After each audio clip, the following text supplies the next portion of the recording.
Hey guys, it's Abby within the garage, and today we're taking a look at the pocket style fender flares from Bushwacker on the Ram 1500 Keys to Ride truck. These flares are an easy way to give your truck a more off-road look without the hassle of body modifications or drilling. Pocket style fender flares are custom designed for your specific vehicle, so you know you're getting a good fit that complements your truck. Made from a warp-resistant Duraflex material, these flares are made for the trail. They're durable, flexible, and topped with a matte black finish that's UV protected so they won't chalk over time.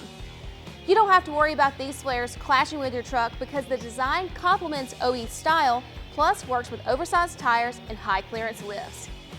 The recessed stainless steel bolts also give your truck a more hardcore look, and you can leave these flares black or paint them to match. Installing the pocket style fender flares from Bushwacker is simple, so we rate these a 4 out of 10, and it should take you about 2 to 3 hours.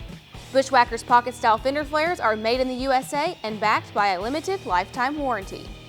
If you would like to purchase these flares, check out our dealer locator below to find someone in your area that can help you out.